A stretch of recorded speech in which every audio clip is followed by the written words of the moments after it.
Alhamdulillahilladzi asbagha alaina ni'amahu zahiratan wa batinah.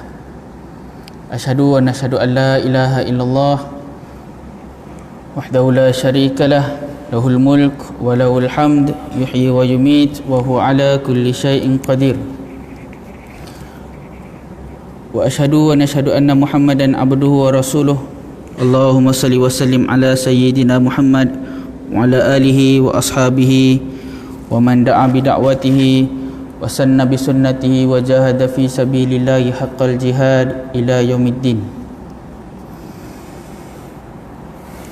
Subhanaka la ilma lana illa ma 'allamtana innaka antal alimul hakim.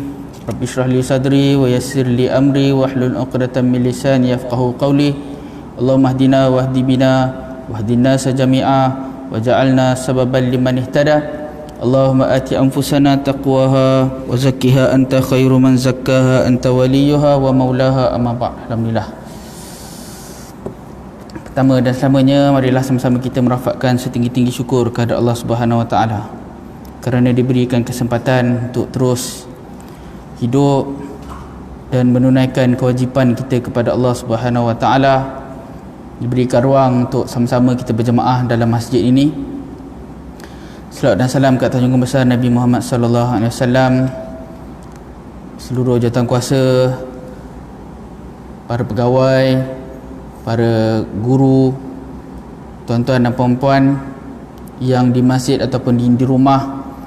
Mudah-mudahan kita semua dirahmati dan diberkati oleh Allah Subhanahu wa taala. Kita sambung perbincangan berkaitan dengan takwa, takut tapi rindu. Seperti mana yang kita sebutkan selalu ataupun kita bincangkan pada yang lepas, takwa ni sebenarnya satu tahap ataupun tingkatan yang sangat susah nak capai. Macam mana kita nak kata kita bertakwa? Ada satu ayat yang cantik, Allah Ta'ala sebut, ya ayuhan nas inna khalaqnakum min dzakarin wa untha wa ja'alnakum syu'uban wa qabaila lita'arafu inna akramakum indallahi atqakum innallaha alimun khabir. Allah Ta'ala kata, wahai manusia, sesungguhnya kami menciptakan kamu dari kalangan lelaki dan perempuan, dan kami jadikan kamu berbangsa-bangsa dan berpuak-puak. Wa ja'alnakum syu'uban, syu'uban ni bangsa, wa qabail, kabilah-kabilah, lita'arafu, untuk kamu saling kenal. Inna akramakum indallahi atqakum, sesungguhnya yang paling mulia di sisi Allah ialah orang yang bertakwa di kalangan kamu. Sesungguhnya Allah Ta'ala maha mengetahui tentang keadaan-keadaan kamu. Jadi maksudnya apa? Allah Ta'ala jadikan kita ni berbeza-beza, tapi siapa yang boleh tahu di kalangan kita ni yang mana yang bertakwa? Ataupun siapa yang boleh nyatakan di kalangan kita ni yang mana yang paling mulia? Yang kita duduk dalam masjid sekarang ni, siapa di kalangan kita yang paling mulia? Siapa di kalangan kita ni yang lebih hebat daripada orang lain? Siapa yang boleh kata? Tak ada siapa boleh kata, tak ada siapa boleh kata diri dia ataupun sesiapa di kalangan dia lebih baik daripada orang lain. Sebab apa? Sebab takwa itu adalah penilaian daripada Allah Subhanahu wa taala. Inna akramakum indallahi atqakum. Maksudnya kita tak perlu sembang ataupun kita tak perlu bincang siapa yang di kalangan kita yang lebih mulia, tapi kita kena muhasabah diri siapa yang lebih bertakwa kepada Allah. Kita sebut sebelum pada ni, takwa ni sangat susah nak capai. Sebab apa? Sebab takwa ni ertinya apa? Takwa ni ertinya melaksanakan semua perintah dan meninggalkan semua larangan.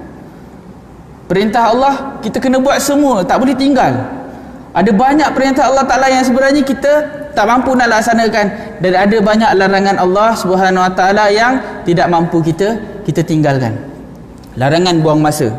Ini larangan buang masa. Larangan buang masa ini perintah Allah. Berapa banyak masa kita buang? Sepanjang masa. Allah Ta'ala sebut, ya ayyuhalladzina amanu dzkurullaha dzikran katsira wasabbihuhu bukratan wa asila.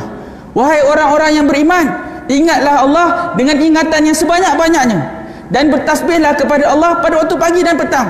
Berapa banyak kita yang buat ni? Setiap pagi, setiap petang, setiap pagi, setiap petang, kita tak pernah tinggal. Ini perintah daripada Allah, dan kita mungkin alhamdulillah ada yang mampu buat, tapi ada yang masih lagi tak dapat nak buat. Jadi ini kita tak dapat nak memenuhi sifat takwa. Allah Ta'ala suruh kita berbaik dengan semua orang, Allah Ta'ala suruh kita tunaikan hak kepada semua orang. Allah Ta'ala sebut wa atidhal qurba haqqahu wal miskin wa la tubadzir tabdzira innal mubadzirina kanu ikhwana syayatin wa kana syaitanu lirabbih kafura. Dan berikanlah hak kepada mereka yang mempunyai hubungan dengan kamu. Wa atidhal qurba haqqahu, dan berikan hak kepada mereka yang mempunyai hubungan kerabat dengan kamu. Wal miskin, dan orang-orang miskin. Wala tubadzir tabdzira, jangan kamu membazir. Innal mubadzirina kanu ikhwana syayatin, sesungguhnya orang yang membazir itu adalah kawan ataupun saudara kepada syaitan, dan sesungguhnya syaitan itu kepada Tuhannya adalah musuh yang nyata. Maksudnya kita tak boleh membazir dan kita kena tunaikan hak kita. Berapa banyak hak yang kita telah tunaikan pada saudara kita, kepada orang-orang yang memerlukan di kalangan kita, berapa ramai yang kita dah tunaikan haknya. Dan wala tubadzir tabdzira, Allah Ta'ala kata jangan kamu membazir. Membazir ni, ulama kata membazir ni apa maksud? Membazir ni ialah belanja ataupun membelanjakan sesuatu, menggunakan sesuatu bukan pada tempat dia. Bukan saja berlebih tu tak kira lagi, berlebih banyak, masya-Allah. Saya pantang saya berlebih. Tak boleh ada makanan lebih. So kalau malam tu kalau boleh nak kasih licin. Tapi sebenarnya itu pun bukan tarif membazir yang betul. Membazir ni bila kita belanja atau buat sesuatu tidak kena pada tempatnya. Makan banyak sangat bazir, kan? Kalau tak makan langsung pun bazir juga, kan? Jadi kena makan ikut kadarnya, kan? Menggunakan masa, menggunakan tenaga kena pada tempat dia. Kalau kita tidak gunakan pada tempatnya, itu dinamakan membazir. Pakaian kita yang kita tak pakai. Saya baru belajar je kan, saya pun baru belajar, kita pun sama-sama belajar. Rupanya kalau ada pakaian kita yang tak pakai, kita kena buat apa? Kita kena sama ada pakai atau kita bagi orang. Kita tak boleh biar duduk dalam rumah. Kalau kita biar duduk dalam rumah, itu namanya membazir. Ada ramai orang suka koleksi apa, pinggan mangkuk. Ui, cantiknya semua cantik dia nak beli. Pantang cantik nak beli, kan? Beli je cantik je beli, kan? Lala tak guna. Bila tak guna tu namanya apa? Namanya membazir. Baju-baju kita, kasut-kasut kita, ada yang 30 hari 30 kasut dia ada. Masya-Allah. Setiap hari. Hari ni pakai tudung pink, jadi kasut pun pink. Kan? Itu namanya membazir. Belanja tidak kena pada tempat dia. Susah tak kita nak patuh pada semua perintah Allah? Sangat susah. Sangat susah. Sebab tu Allah Ta'ala perintah kita bertakwa, kan? Sebab tu Allah Ta'ala perintah kita bertakwa, dan tingkatan itu ataupun kedudukan takwa itu penilaiannya hanya di sisi Allah Subhanahu Wa Ta'ala. Tak ada siapa boleh kata dia lebih bertakwa. Kalau kita saya ingat Syekh ataupun Agim dia ada sebut, kita ni sebab Allah Ta'ala ni maha menyembunyikan, as-sattar. Maksudnya Allah Ta'ala sembunyikan aib kita. Kalau Allah Ta'ala buka aib kita, tak ada siapa nak kat kita. Tuan-tuan pun mungkin balik, benda sama je. Kalau tuan-tuan nampak saya dan saya nampak tuan-tuan, kita tak bergaul. Kita ni sebab boleh bergaul, boleh berkawan, sebab apa? Sebab kita tak nampak aib. Banyak buruk kita, banyak buruk saya yang Allah Ta'ala tutup, dan banyak buruk tuan-tuan yang Allah Ta'ala tutup. Kalau betul-betul semua orang tahu buruk kita macam mana, ya Allah, agaknya kita tak mampu nak hadap orang. Tapi Allah Ta'ala Maha Pengasih, Maha Penyayang. Allah Ta'ala tutup aib kita ni, menyebabkan kita boleh hidup dengan rukun dan damai. Kalau Allah Ta'ala buka, saya tak ada orang yang akan hormat sesiapa. Anak-anak takkan hormat ayah dia, kan? Murid-murid takkan hormat guru dia. Sebab guru pun ada buat silap, murid pun ada buat silap, rakyat pun ada buat silap, pemimpin pun ada buat silap. Kalau dibuka aib ni, tak ada siapa akan hormat sesiapa. Murid-murid datang tengok macam cikgu ni semalam dia kalau nampak aibnya, kan? Murid-murid pun tak akan dengar cakap cikgu, dan rakyat pun tak akan dengar cakap pemimpin. Disebabkan Allah Ta'ala Maha Pengasih, Maha Penyayang, Allah Ta'ala tutup aib kita.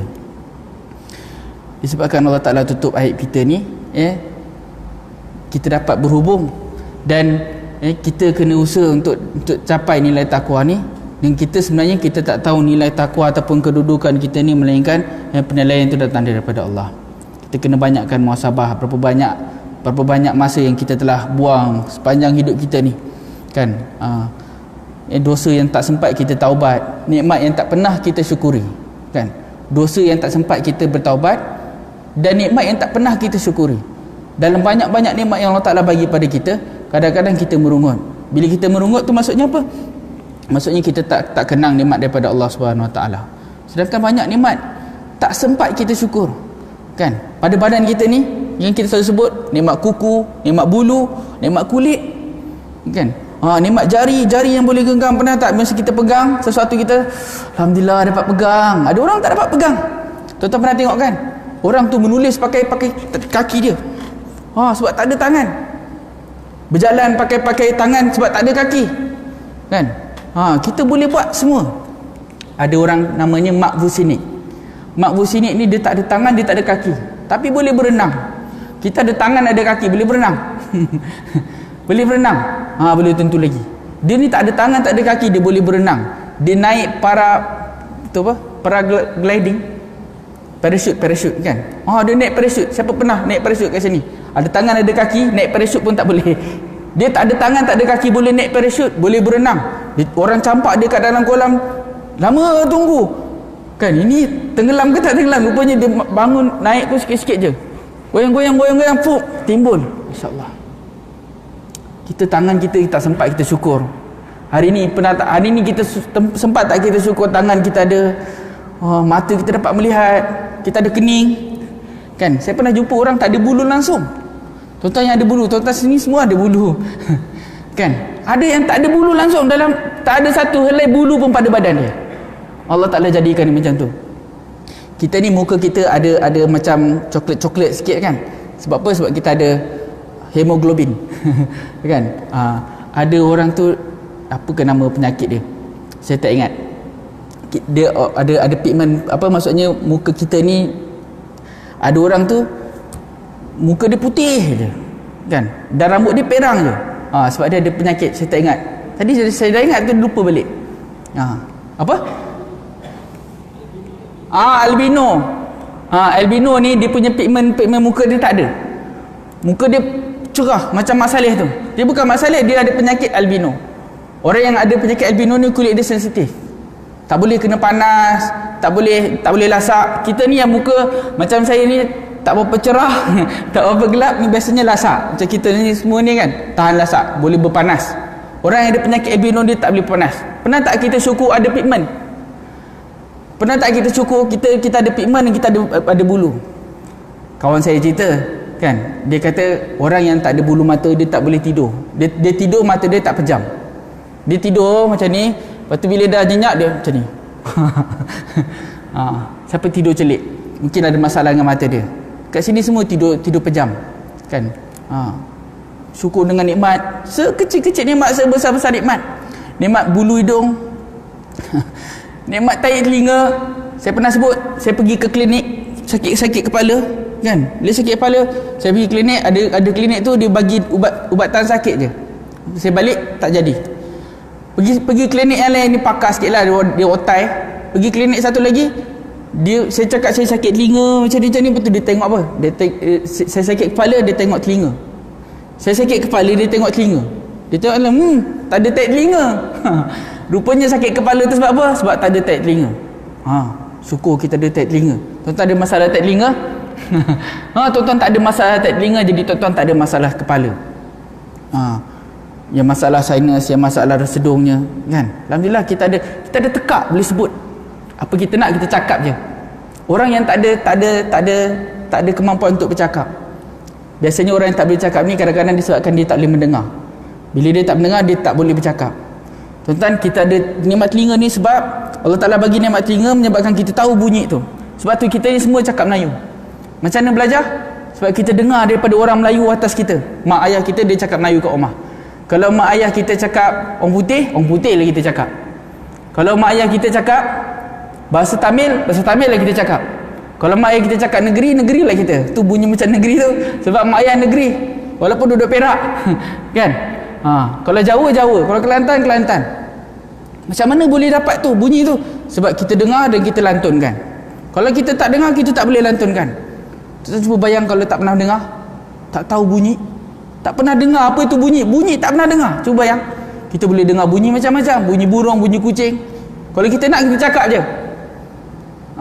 Ya, buatkan air. Cakap je. Cuba kalau tak boleh cakap, macam mana nak buat? Orang tak tahu, orang tak nampak.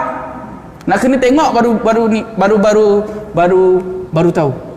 Saya pernah ada satu ketika tu saya pergi kat satu dewan kuliah. Dewan kuliah tu bertutup tapi boleh dengar daripada luar. Tiba-tiba bunyi budung. Tiba-tiba bunyi gudung. Orang ramai kat dalam tu tapi tak ada bunyi apa-apa. Cakap tak ada apa. Rupanya kat dalam tu semua orang guna bahasa isyarat. Dia tepuk-tepuk macam tu, tepuk-tepuk tangan macam tu je. Dengar bunyi tepuk tangan je. Bila cakap, banyak tangan semua sekali, insya-Allah. Kita cakap je, apa nak? Saya nak nasi, cakap je. Kan? Yang lain jenuh, kan? Jadi nikmat ada banyak yang tak sempat kita syukuri, dosa yang tak sempat kita taubat. Ini pun banyak, tuan-tuan. Banyak sangat dosa kita, salah kita. Salah yang nyata, salah yang sembunyi. Sebab tu Nabi ajarkan doa, ada satu doa yang baik. Allahumma ighfir lana ma qaddamna wa ma akharna. Ya Allah, ampunkan dosa kami yang telah kami lakukan dulu dan lakukan yang akan datang dan yang dulu. Dan wa ma asrarna wa ma a'lanna. Dan apa yang kami sembunyikan dan apa yang kami nyatakan. Wa ma anta a'lamu bihi minna. Dan apa saja dosa yang kau lebih tahu daripadanya, mengenainya daripada kami. Ini doa yang baik. Yang kita minta ampun daripada dosa-dosa yang kita tak tahu, kan? Dosa-dosa yang kita tak ingat, dosa-dosa yang kita sengaja dan dosa-dosa yang kita tak sengaja, dosa-dosa yang kita buat secara nyata dan dosa-dosa yang kita buat secara sembunyi. Banyaknya dosa kita dengan orang, dengan diri kita, dengan semua manusia, dengan Allah Subhanahu Wa Taala lagi banyak. Dengan Allah Taala lagi banyak. Bila kita merungut, itu tanda kita merungut pada Allah, kan? Bila kita merungut tu, kita merungut pada siapa? Bila berlaku masalah kita merungut, sebenarnya kita merungut pada siapa? Kan? Contoh kita pegang air, lepas tu ada orang langgar, jatuh air tu. Aduh, air jatuh. Kalau kita marah kat siapa sebenarnya masa tu? Marah kat orang tu, kan? Allah Ta'ala yang tentukan dia datang masa tu. Allah Ta'ala yang tentukan masa tu kita pegang. Bila dah berlaku, kita tak boleh nak buat apa, kan? Kita cuma boleh pesan lain kali hati-hati, ataupun kita pun pegang elok-elok dan sebagainya. Bolehlah kita pesan, tapi bila benda tu dah berlaku, kalau kita merungut menyesal tak sudah-sudah, sebenarnya kita menyesal ataupun merungut tu pada siapa? Kita merungut pada takdir Allah Subhanahu Wa Taala. Dalam keadaan tidak sengaja kita telah melakukan dosa, iaitu tidak serah diri ataupun tidak sabar dengan ketentuan daripada Allah Subhanahu Wa Taala. Jadi termasuk pada ayat yang ke-14. Allah Taala sebut dalam surah At-Talaq ayat 10 dan 11. Allah Taala kata, A'udzubillahi minasyaitonirrajim, fattaqullaha ya ulil albabil ladzina amanu qad anzalallahu ilaikum dzikra rasulan yatlu alaikum ayatillahi mubayyinatin liyukhrijal ladzina amanu wa amilus solihati minadh dhulumati ilan nur. Bertakwalah kepada Allah, wahai orang-orang yang berakal waras dari kalangan orang-orang yang beriman. Sesungguhnya Allah telah menurunkan peringatan kepadamu dengan mengutus seorang rasul yang membacakan kepada kamu ayat-ayat Allah, yang menerangkan kebenaran supaya Allah mengeluarkan orang-orang yang beriman dan mengerjakan amal soleh dari kegelapan kepada cahaya. Ayat ini menyatakan, apabila menerangkan hukum-hukum dalam hubungan keluarga antara lelaki dan wanita, darah haid, nafkah, talak yang berkaitan dengan kewajipan semua pihak dengan ketetapan daripada Allah secara dalil, kemudian disertakan dengan amaran melalui kisah negeri yang ditimpa bala bencana kerana menderhaka Allah dan Rasul-Rasulnya, lalu dinasihatkan dengan sifat-sifat takwa. Surah At-Talaq, kalau tuan-tuan tengok ayat yang sebelumnya, cerita pasal iddah, cerita pasal talak, cerita pasal nafkah dan sebagainya. Jadi bila Allah Ta'ala terangkan tentang hukum-hukum, Allah Ta'ala sebut tentang takwa. Ayat ini juga menegaskan orang yang berakal dan bertakwa adalah orang yang beriman dan beramal dengan petunjuk Al-Quran yang dibawa oleh Nabi Muhammad. Oleh itu mereka mendapat hidayah dan terhindar daripada kesesatan kepada petunjuk. Maksudnya tuan-tuan, perintah utama kita ini adalah untuk mengabdikan diri kepada Allah Subhanahu Wa Taala dan menerima segala ketentuan daripada Allah Subhanahu Wa Taala, untuk kita tingkatkan ketakwaan kita kepada Allah Subhanahu Wa Taala dengan dalil dan sebagainya. Sama ada kita tahu ataupun kita tak tahu hikmah dia, sama ada kita dapat ataupun tidak dapat kesan dia, kita tetap kena buat, sama ada kita faham ataupun tidak faham, kita tetap kena buat kerana kita bertakwa kepada Allah Subhanahu Wa Taala. Macam ada orang tanya kan, kenapa pakai tudung? Kenapa pakai tudung? Pakai tudung sebab nak tutup aurat kan, malu, jaga kehormatan. Itu betul, tak ada salahnya. Tapi tujuan yang utama ialah kerana apa? Kerana nak patuh perintah Allah. Orang kita sebut talak berapa lama? Talak 3 bulan, 3 kali suci dan sebagainya. Kalau yang dah habis sucinya, ada tempoh-tempohnya. Kenapa buat macam tu? Boleh kita katakan untuk sucikan, untuk ialah nak bagi terhindar daripada, maksudnya nak jaga kesucian kan. Tapi tujuan utama ni sebenarnya apa? Tujuan utama yang sebenarnya adalah untuk bertakwa kepada Allah.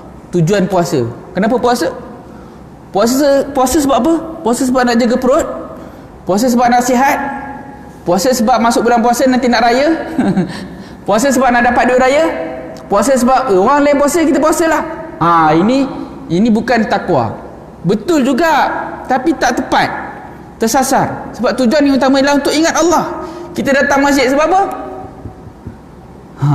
Kita datang masjid sebab apa? Sebab kosong, nanti tak ada orang datang. Kalau kita datang sebab kosong, tak ada orang datang, kita datang tu sebenarnya sia-sia je kan. Bukan sia-sia lah, betul juga, tapi tak tepat. Yang betulnya untuk ingat Allah.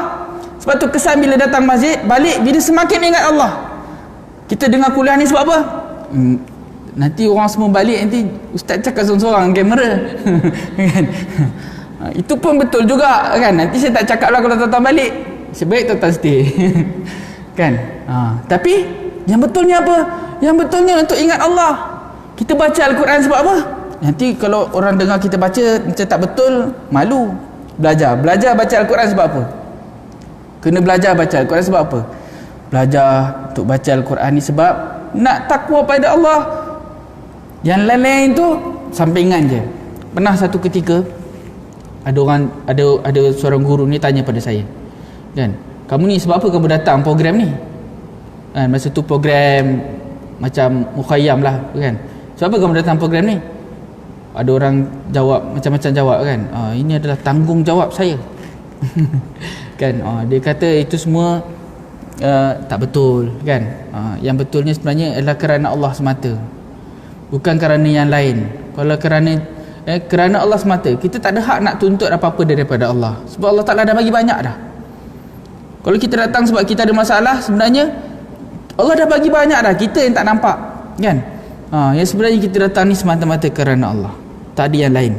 Kalau betul kita datang semata-mata kerana Allah, maka itulah yang sebenar-benar orang yang bertakwa. Tapi sebab kita ni masih lagi, mungkin kadang-kadang kita terpengaruh ataupun mungkin ada perkara-perkara yang menghalang kita, jadi kita kena pelan-pelan cuba bersihkan kan, bersihkan hati kita, niat kita, matlamat kita semata-mata untuk ubudiyah, semata-mata untuk mengabdikan diri pada Allah. Satu lagi tuan-tuan, apa tingkatan paling tinggi? Tingkatan paling tinggi ialah hamba. Sebenarnya menjadi hamba adalah tingkatan yang paling tinggi, sebab dia buat tanpa syarat.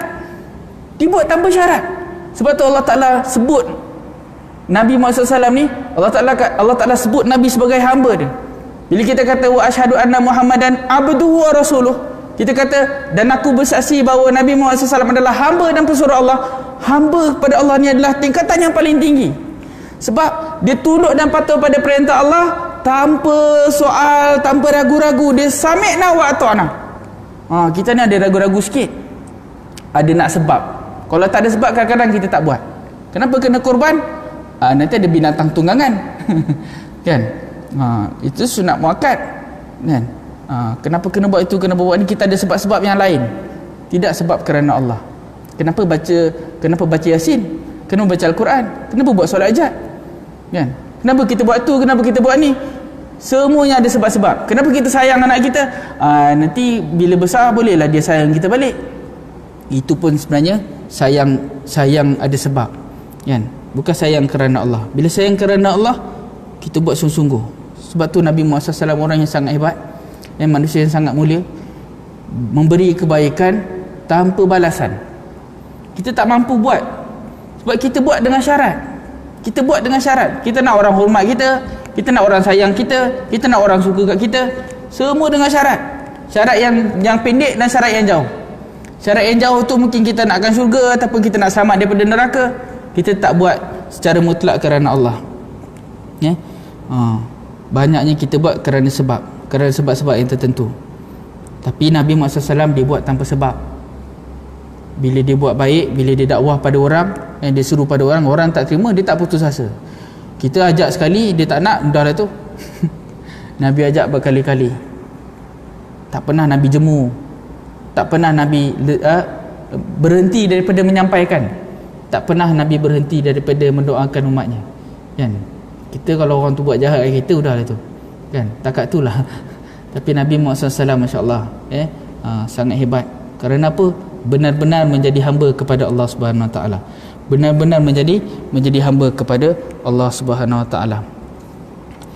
Jadi ayat ini juga menegaskan orang yang berakal dan bertakwa adalah orang yang beriman dan beramal dengan petunjuk Al-Quran yang dibawa oleh Nabi Muhammad. Oleh itu mereka mendapat hidayah dan terhindar daripada kesesatan kepada petunjuk. Maksudnya, bila kita ni betul-betul bertakwa pada Allah, kita pandu, kita ikut apa yang Allah Ta'ala kata betul, kita kata betul. Apa yang Allah Ta'ala kata salah, kita kata salah. Walaupun kita tahu, walaupun kita tak tahu akibat dan kesannya, kita tetap kata betul. Macam tadilah kita sebut kenapa pakai tudung, kerana Allah. Ada tak sebab lebih baik daripada tu? Tak ada sebab lebih baik daripada tu. Kenapa kamu kerja? Kenapa pagi-pagi kamu keluar rumah cari makan? Kenapa? Kerana Allah. Tak ada sebab lain daripada tu. Kenapa kamu makan? Sebab lapar. Kan? Kalau makan sebab lapar betul juga. Tapi biarlah makan tu kerana Allah. Supaya apa-apa jadi disebabkan oleh makan tu, kita ingat Allah. Dan kita akan terus berterima kasih pada Allah yang memberikan kita makan, yang mengenyangkan, yang memberi sihat, yang menyenyakkan tidur kita Allah. Kita tidur kenapa? Kita tidur sebab penat, kerana Allah. Kan? Kita sayang keluarga kita sayang kerana Allah. Tuan-tuan, ada orang bagi ungkapan, the closer you get to Allah, the closer you get to each other. Putih sikit, kan? The closer you get to Allah, the closer you get to each other. Maksudnya apa? Semakin dekat kita dengan Allah, semakin dekat kita dengan pasangan. Sebab semakin kita sayang pada Allah, semakin kita taat pada Allah Subhanahu Wa Taala, semakin kita takut pada Allah, semakin kita dekat dengan Allah Taala, semakin kita akan sayang makhluk-makhluk Allah. Semakin kita sayang makhluk-makhluk Allah, dan kita akan semakin sayang isteri kita akan semakin sayang anak-anak kita. Kalau kita ada masalah dalam keluarga, kita kena apa? Kita kena dekatkan diri kita dengan Allah. Kalau kita dengan anak kita macam hubungan tak berapa baik, apa yang kita kena betulkan dulu? Betulkan hubungan kita dengan Allah. Kalau kita ada masalah hubungan kita dengan majikan, kita kena betulkan apa dulu? Kita kena betulkan hubungan kita dengan Allah dulu. Kalau kita ada masalah hubungan kita dengan pekerja kita kena betulkan apa dulu? Kita kena betulkan hubungan kita dengan Allah. Kalau kita ada masalah dengan kereta kita kena betulkan apa dulu? Kita kena betulkan hubungan kita dengan Allah. Bila kita betulkan semuanya, kita akan dapati bahawa sebenarnya Allah Ta'ala sangat sayang kita, dan semua yang berlaku tu adalah untuk kebaikan kita. Bila rosak kereta, dalam keadaan kita betul-betul sayang pada Allah, kita akan hadapi benda tu dengan tenang dan sabar. Kita betulkan, kita repair, dan kita selesaikan dengan baik. Tapi kalau kita jauh daripada Allah, kadang-kadang benda tu tak besar mana pun kita anggap besar. Sebab apa? Sebab kita jauh daripada Allah. Kan? Baru cakap sikit dah melenting. Sebab apa? Kan? Sebab mungkin kita ni jauh daripada Allah. Orang yang mencari petunjuk selain daripada Al-Quran dan yang dibawa oleh Nabi Muhammad dengan menolak penjelasannya melalui hadis adalah bersifat tidak bertakwa. Mereka ini dalam hidupnya mengamalkan ideologi dan undang-undang ciptaan manusia, tetapi tidak mengamalkan seperti yang diletakkan oleh Allah. Mereka mencipta teori dan peraturan sendiri. Ini lagi teruk. Bila kita jauh daripada petunjuk Allah Subhanahu Wa Taala, kita mula mengambil sandaran-sandaran selain daripada Allah. Sepatutnya sandaran kita hanya Allah. Allah Ta'ala sebut, qul huwallahu ahad, Allahus samad. Katakanlah wahai Muhammad, Allah tu esa, Allahus samad. Allah Ta'ala tempat bergantung. Allah Ta'ala sebaik-baik tempat bergantung. Kan? Maksudnya, kalau kita nak bergantung, kita kena bergantung kepada Allah. Kita tak boleh bergantung pada diri kita pun, kita tak boleh bergantung. Masa saya jadi guru besar dulu, saya cakap dekat ibu bapa, saya kata, tuan-tuan jangan percaya kat saya. Tuan-tuan jangan percaya kat cikgu ni. Cikgu ni tuan-tuan jangan percaya. Tuan-tuan percaya kat Allah. Kalau tuan-tuan percaya kat Allah, serahkan urusan pada Allah. kan, Allah Ta'ala akan tentukan yang terbaik. Tapi kalau tuan-tuan percaya kat guru-guru, buatnya guru-guru buat kan, ataupun guru-guru buat apa perkara yang tak menepati kehendaknya dan cita rasa tuan-tuan, mungkin tuan-tuan akan melenting. Tapi kalau tuan-tuan serahkan pada Allah, bila kita serah pada Allah, ada dua kemungkinan, satu jadi baik, satu jadi tak baik. Kalau jadi tak baik pun kita tenang, kalau jadi baik pun kita tenang. Kalau jadi baik kita teruskan, kalau tak jadi baik kita ambil jalan lain, senang kan. Ini terjadi bila kita dekat dengan Allah. Kalau kita jauh daripada Allah, bila jadi tak baik kita akan salahkan orang, kita akan salahkan diri kita, kita akan salahkan macam-macam benda kita salahkan. Tapi kalau jadi baik, kita akan kata, ini aku pasal nasib baik aku buat macam tu. Ini memang cikgu ni memang bagus. Kita lupa yang sebenarnya bukan cikgu tu bagus sangat. Cikgu tu bagus juga, yang tak patut dia cakap macam tu kan. Cikgu tu memang bagus, tapi ketentuan Allah. Bila kita duduk dalam satu majlis, ini pun selalu orang pesan pada saya, dan guru-guru saya selalu pesan, sebenarnya bila orang dapat kebaikan daripada apa yang kita buat, sebenarnya bukan kita, Allah yang tentukan. Bukan kita yang buat baik tu, Allah tentukan. Dan Allah Ta'ala tentukan bila datang sampai ke telinga dapat dengar yang baik-baik je. Tapi kalau Allah Ta'ala nak tentukan yang tak baik, kita cakap macam mana pun orang takkan dengar, sebab Allah Ta'ala tak tentukan. Kalau kita serahkan kepada Allah, boleh jadi dua, boleh jadi baik, boleh jadi tak baik. Kalau tak baik, kita akan belajar daripada kesilapan, kita akan sabar, kita akan tenang, dan kita cuba perbetulkan keadaan. Kalau jadi baik, kita teruskan, dan kita tak rasa benda tu datang daripada diri kita, sebaliknya kita tahu yang benda tu semuanya datang daripada Allah. Allah Ta'ala sebut dalam surah Al-Hadid, Allah Ta'ala kata, ma asaba min musibatin fil ardi wala fi anfusikum illa fi kitabim min qabli an nabraha inna dzalika 'ala Allah yasir likai la ta'sau 'ala ma fatakum wala tafrahu bima atakum innallaha la yuhibbu kulla mukhtalin fakhur. Apa Allah Ta'ala kata? Ma asaba min musibah, apa saja yang menimpa kamu, apa saja musibah yang menimpa kamu, fil ardi wala fi anfusikum, di atas muka bumi ini, ataupun apa-apa yang pada diri kamu sendiri, segala musibah yang ada pada diri kamu sendiri, bukan disebabkan luar, pada diri kamu sendiri, disebabkan kamu tersadung ke, disebabkan kamu terlupa ke, disebabkan apa-apa saja yang disebabkan oleh diri kamu sendiri, fil ardi wala fi anfusikum, di atas muka bumi ini ataupun pada diri kita, illa fi kitabim min qabli an nabraha, kecuali semua tu telah pun ditulis sebelum benda tu berlaku lagi, sejak awal lagi. Daripada dulu lagi dah ditentukan hari Sabtu 20 Jun 2020 kita berjumpa dekat sini, tuan-tuan dapat masuk.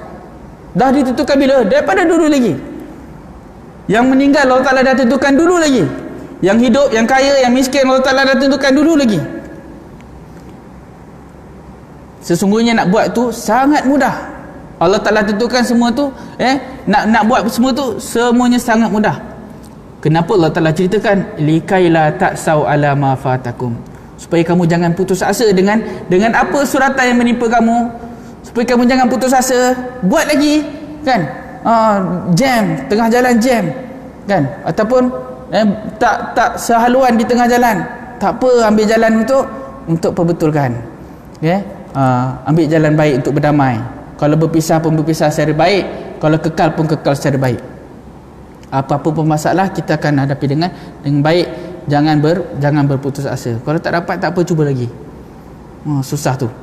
Selalunya kita ni nak, sebab kita dah usaha, kita nak kan. Kalau kita masak, kita tahu sedap je. Kalau masak tak sedap apa jadi? Jam, aduh, kenapalah. Dah lah susah nak cari ayam. Contoh ayam kampung kan, ayam kampung. Susah nak cari. Tiba masak tak sedap lah, aduh macam mana ni kan. Menyesal tak sudah-sudah. Sepatutnya apa yang kita buat? Beli lain-lain. Ataupun makan je yang lain. Ataupun apa-apa cara yang kita buat supaya kita jangan putus asa, buat lagi kan. Masak sekali tak sedap, tak apa, masak lagi kali kedua. Masak kali kedua tak sedap, masak kali ke-10 pun tak apa, kali ke-20 pun tak apa, masak, buat lagi. Tak dapat, buat lagi. Tak dapat, buat lagi. Sebab kita tak tahu natijahnya, kita tak tahu. Masa kita berlumba, kita tak tahu kita menang ke kalah. Yang kita kena buat apa? Berlari.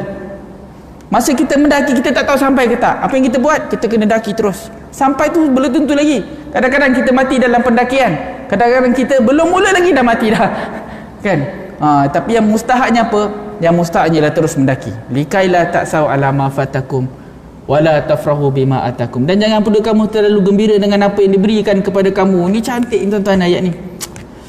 Atakum, diberikan kepada kamu. Maksudnya apa? Tak ada satu pun kita punya. Semua Allah yang bagi. Kalau pandai kita, pandai ni Allah bagi. Kalau baik kita, baik ni Allah bagi. Kalau kaya kita, lebih-lebih lagi, semuanya Allah Ta'ala bagi. Kalau lebih kita ni, semua yang lebih yang ada pada kita ni, semua yang Allah bagi. Sebab tu jangan terlalu gembira dengan apa yang ada pada kita, kan? Semua yang ada pada kita, semua Allah bagi. Ada isteri, ada anak, kan? Tak ada isteri, tak ada anak. Ada mak, ada ayah, tak ada mak, tak ada ayah. Semua Allah bagi. Ada rumah, tak ada rumah. Ada baju, tak ada baju. Ada kereta, tak ada kereta. Ada motor, tak ada motor. Ada duit, tak ada duit. Semua Allah bagi. Tak ada sebab kita nak putus asa dengan ketentuan daripada Allah, asalkan kita teruskan bergantung hidup kita dengan Allah Subhanahu Wa Taala. Bila kita bergantung, bukan kita berserah, tapi kita tingkatkan kemampuan kita. Terus buat yang terbaik. Orang yang bertakwa, dia terus buat yang terbaik. Dia mencabar diri dia, buat yang terbaik, kan? Sebab dia tak tahu apa natijah yang ujungnya. Dia kena bercita-cita besar dan berjiwa besar. Ni orang yang bertakwa ni, dia tahu dunia ni dalam genggaman dia. Kan? Dunia ni dalam genggaman dia. Bukan dia dalam genggaman dunia, tapi dunia ni dalam genggaman dia. Dia boleh buat yang terbaik. Siapa yang berusaha, dia pasti berjaya. Sebab tu sahabat-sahabat, generasi yang dididik oleh Nabi Muhammad SAW, mereka menakluk dunia ni sampai berlayar, dia bakar Tariq bin Ziyad sampai ke Spain. Dia buat apa? Dia bakar kapal. Orang tanya, macam mana nak balik? Kamu bakar kapal ni, macam mana nak balik? Sama ada kita menang atau mati. Sama ada kita menang atau mati syahid. Tak ada. There is no turning back. It's either win or we die battling. Sama ada kita menang, ataupun kita mati berlawan, kan? Tak ada istilah kalah, kan? Tak ada istilah kalah. Tak ada istilah balik patah balik, tak ada. Tak ada istilah menyerah, sama ada kita menang ataupun mati dalam keadaan kita berusaha, ataupun mati syahid, insya-Allah.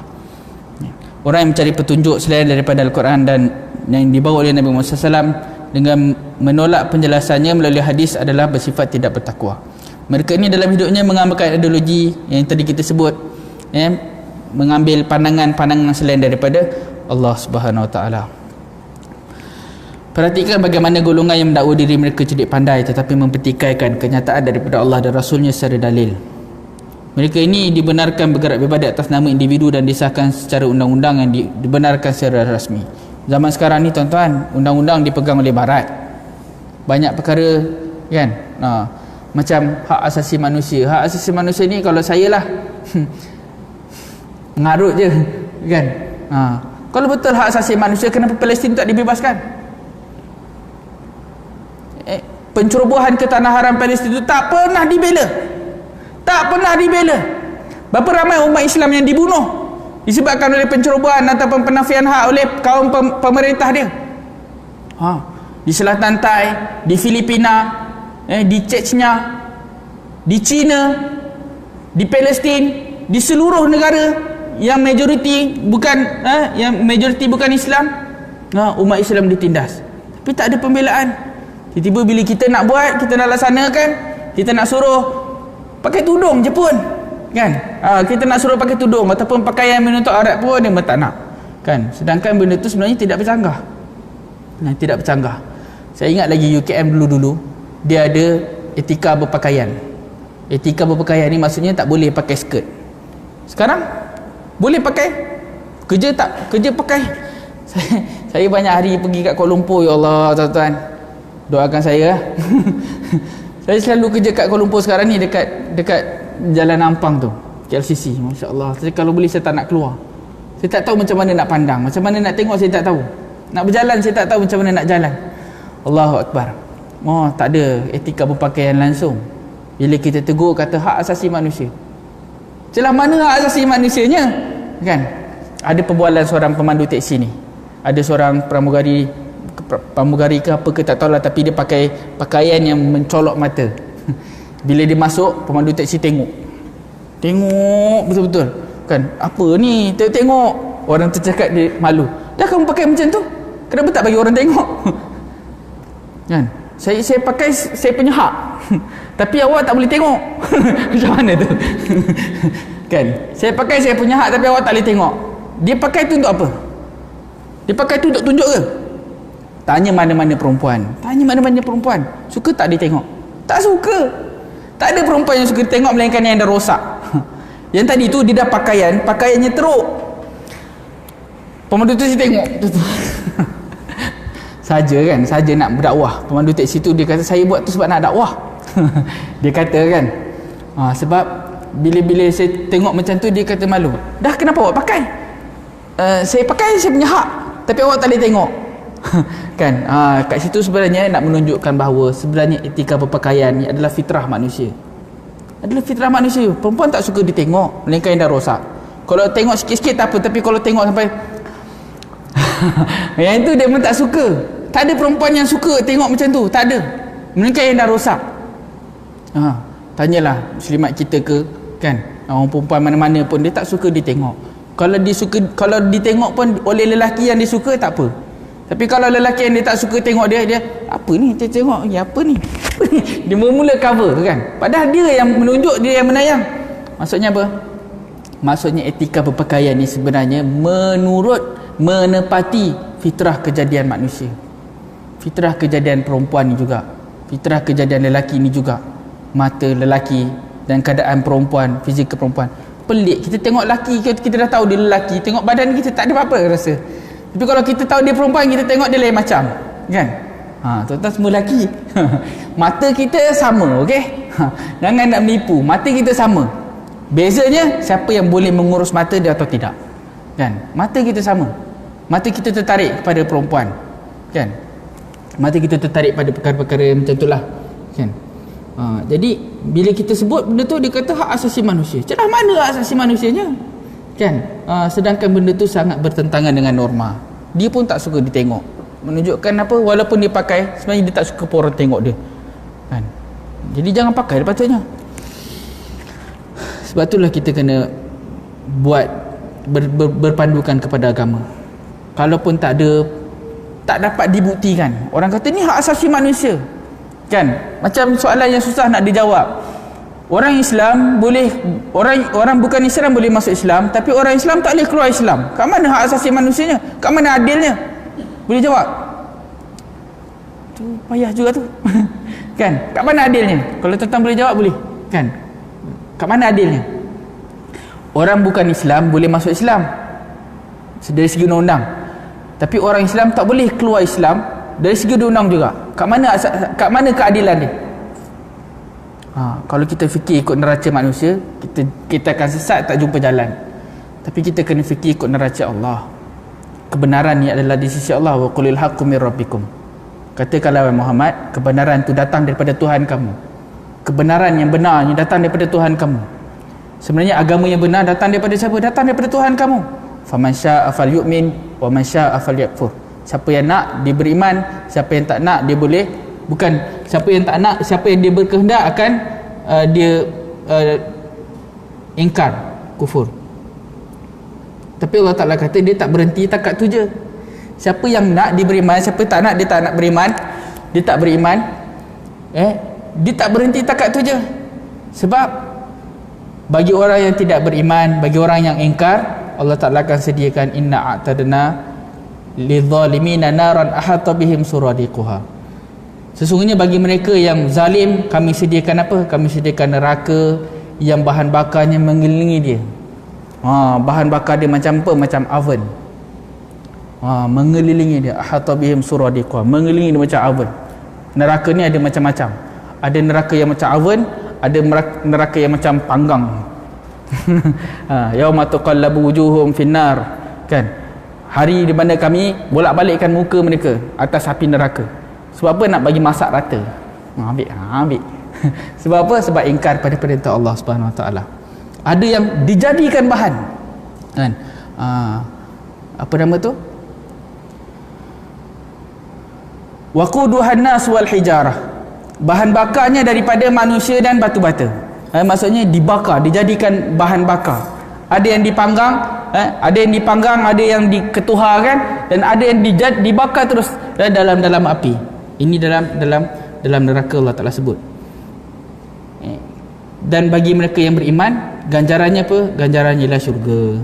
Kita buat ini, ganjarannya ialah syurga. Mungkin kita tak nampak, kadang-kadang kita tak faham, tapi kita tak boleh ragu kepada perintah Allah Subhanahu Wa Taala. Tak boleh. Kalau orang datang dengan keraguan, kita kena yakin dulu semua ni Allah punya. Macam orang petikan macam saya sebut tadi, tudung pakai kerana Allah, tutup aurat sebab apa? Kerana Allah. Kan? Jaga mata sebab apa? Kerana Allah. Zakat sebab apa? Sebab Allah. Datang masjid sebab apa? Sebab Allah. Ni pakai tutup muka ni kenapa? Pakai tutup muka ni kenapa? Yang dah beberapa hari dah. Ada yang beli baru, dia pakai, lepas tu dia buang, pakai dia buang, kan? Tak apalah. Ada yang tak larat nak beli baru, dia pakai berulang-ulang. Kan? Pakai sebab apa? Bawa sejadah sebab apa?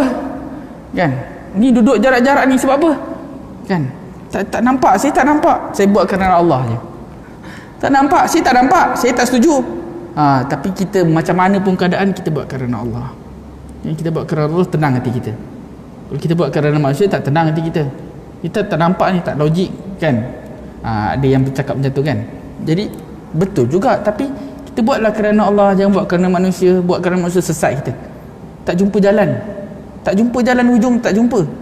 Tapi kalau kita buat kerana Allah, tenang.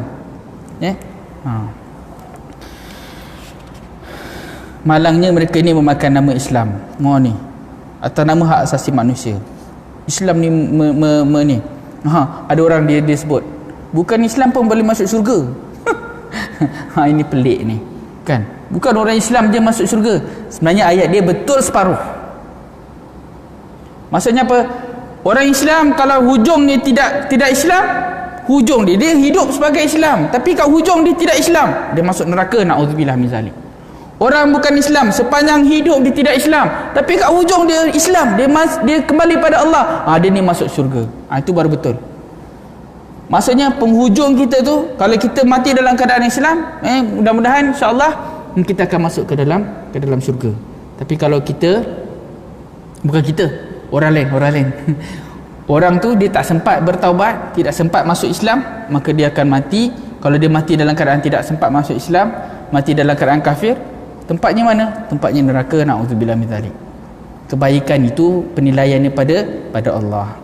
Allah yang berhak menentukan nilai. Kita tak berhak menentukan nilai baik seseorang tu, kan? Walakinnal birra man ittaqa. Sebaliknya yang dikatakan baik itu ialah mereka yang bertakwa.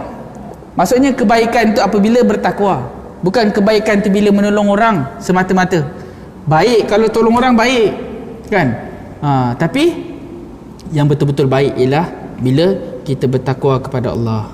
Macam yang kita buat hari ni, alhamdulillah tuan-tuan, syabas dan tahniah lah bagi tuan-tuan yang terus menerus ikut SOP dan sebagainya. Mantap, memang sangat mantap.